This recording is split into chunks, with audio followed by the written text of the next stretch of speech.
हा रस्ता जो तुम्ही बघताय तो रस्ता आहे वृंदावन गार्डन आणि रोंगे हॉस्पिटलच्या मधला. हा रस्ता पुढे जाऊन सांगोला रोडला मिळतो. म्हणजे भक्ती मार्गाला पर्यायी रस्ता म्हणून सुरू केलेला. पण हा रस्ता बनवताना कोणाच्या तरी सांगण्यावरून केलं की आपोआप हा रस्ता बारीक झाला माहीत नाही.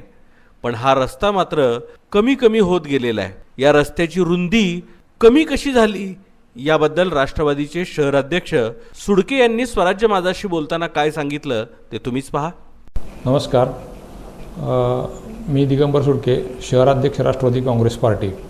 पंढरपूर शहरामधील विविध ठिकाणचे DP रोडची कामं सध्या चालू आहेत. गेल्या 6 ते 7 महिन्यापासून ह्या DP रोडची कामं चालू आहेत. ह्या कामामध्ये बऱ्याच ठिकाणची कामं ही अपुरी, अर्धवट आणि काही ठिकाणी खोदलेली अशाच अवस्थेमध्ये आहेत. काही ठिकाणी कामं पूर्णत्वाच्या मार्गावर आहेतच, पण काही ठिकाणची अशी कामं आहेत की ती अद्यापपर्यंत पूर्ण झालेली नाहीत. निम्म्याहून अधिक कामं तशीच पेंडिंग आहेत. तर हे कुणामुळे पेंडिंग राहिली? काहीच्या सांगण्यावरून आलं की ते अतिक्रमण असेल, काही अतिक्रमणच्या सांगण्यावरून अतिक्रमण आहे म्हणून ती पेंडिंग असतील, काहीच्या ठिकाणी काही नगरपालिकेच्या कर्मचाऱ्यांमुळं काही राहिले असतील असंही काय सांगण्यात येत होतं. तरी या बाबतीत सर्वात महत्त्वाचा जो रस्ता DP रोड जर बघितला आपण तर पंढरपूरमधील बस स्टँडकडे, तसेच विश्रामगृहाकडे आणि कोर्टाकडे, कोल्हापूरकडे जाणारा हा रस्ता आहे की त्याचं नाव या एस्टिमेटला जे नाव दिलं आहे ते कोकाटी प्राईडपासून तो सांगोला रोडला जोडणारा हा 1100 मीटर लांबीचा रस्ता आहे. या रस्त्यामध्ये हा रस्ता हा 15 मीटर रुंदीचा असून प्रत्यक्ष जर बघितलं जे एंट्रन्स आहे रस्त्याचा, जो कोकाटे प्राईडपासून आतमध्ये जाणारा रस्ता, सांगोला रोडकडे जाणारा रस्ता, त्याच ठिकाणी जो एंट्रन्सलाच मुळात तो रस्ता 12 मीटरचा रस्ता करण्यात आला. हा 3 मीटरचा रस्ता रुंदी कमी केली. ही का कमी केली गेली ह्याचं कारण अद्यापपर्यंत आम्हाला समजलेलं नाही. आणि हे कोणाच्या सांगण्यावरून कमी केलं हाही विषय महत्त्वाचा आहे.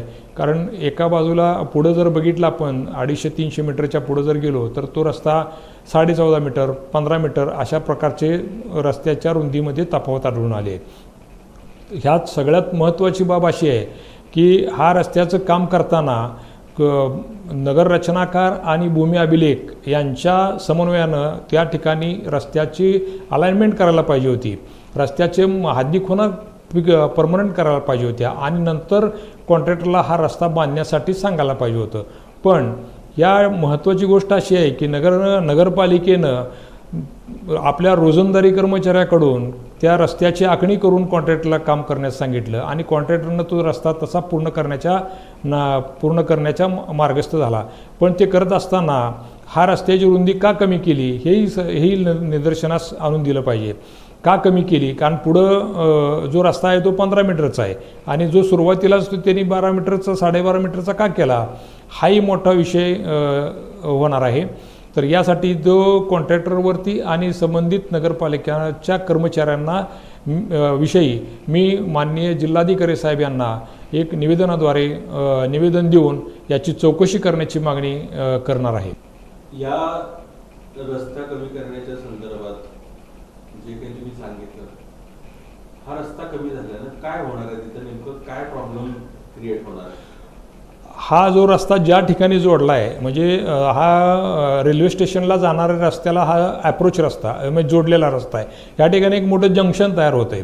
ह्या जंक्शन तयार झाल्यामुळं वाहतुकीची कोंडी निर्माण होणार आहे आणि वाहतुकीची कोंडी निर्माण झाली तर अपघात होण्याची शक्यता आहे. शेजारी सध्या कोकाटे प्राईडमध्ये हॉस्पिटल आहेच, इकडं रेल्वे स्टेशनला जाणारा रस्ता आहे, इकडं बस स्टँडकडे जाणारा रस्ता आहे आणि सरळ कराड रस्त्याने तुम्ही विश्रामगृहाकडे जाणारा रस्ता आहे. कराड, पुणे, सातारा या भागाकडे हा जोडणारा रस्ता आहे. त्यामुळे हा यात्रेच्या कालावधीत आणि एरवी हा भक्ती मार्गाला पर्याय म्हणून हा रस्ता निर्माण केलेला रस्ता आहे. हा रस्ता रुंदी केल्यामुळं त्या चौकामध्ये अपघात होण्याची शक्यता दाट आहे. हा रस्ता बनवण्यासाठी पहिल्यांदा भूमी अभिलेखकडून मोजणी करून घ्यायला पाहिजे होती. जी तळ्याच्या बाजूनं जो तलावाच्या बाजूनं जो जाणारा रस्ता आहे, ही भूमी अभिलेख यांच्याकडून हा रस्त्याची मोजणी करण्याची मागणी नगरपालिकेनं करायला पाहिजे होती. तशी कुठल्याही प्रकारची भूमी अभिलेखकडे चौकशी केली असता त्या ठिकाणी यांनी मोजणी करण्याची मागणी केली नाही. आणि त्याच्यामुळं हा रस्ता मोजणी न करता केल्यामुळं जे लोक बाधित आहेत त्या बाधित लोकांना कोणत्याही प्रकारचा मोबदला देऊ शकत नाहीत. कारण मोजणी केली तरच त्या लोकांना समजून द्या, म्हणजे भूसंपादन करता येईल. भूसंपादन केलं तरच त्या लोकांना त्याचा TDR FSI किंवा रोख स्वरूपाचा मोबदला देता येईल. पण हे काही न करता तसाच हा रस्ता थोडक्यात प्रशासनानं त्या लोकांवरती दबाव टाकून हा रस्ता पुढं रेटण्याचा प्रयत्न केलेला आहे. तरी आमचं एकच म्हणणं आहे की मोजणी करावी, भूसंपादन करावं आणि त्या लोकांना न्याय द्यावा. ज्या लोकांच्या जमिनी जागा गेलेल्या आहेत त्यांना TDR FSI अथवा रोख स्वरूपातल्या मोबदला जो तुम्हाला देता येईल, जो शक्य असेल तो त्यांना ताबडतोब द्यावा, एवढीच माझी मागणी आहे.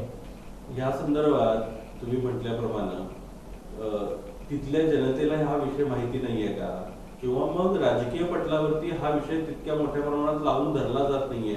विरोधी पक्ष कमी पडतोय का सत्ताधारी याकडे दुर्लक्ष करतायत? नेमकं कारण काय, किंवा अशा प्रश्नांना वाचा फुटत नाही, याचं कारण काय वाटतं तुम्हाला?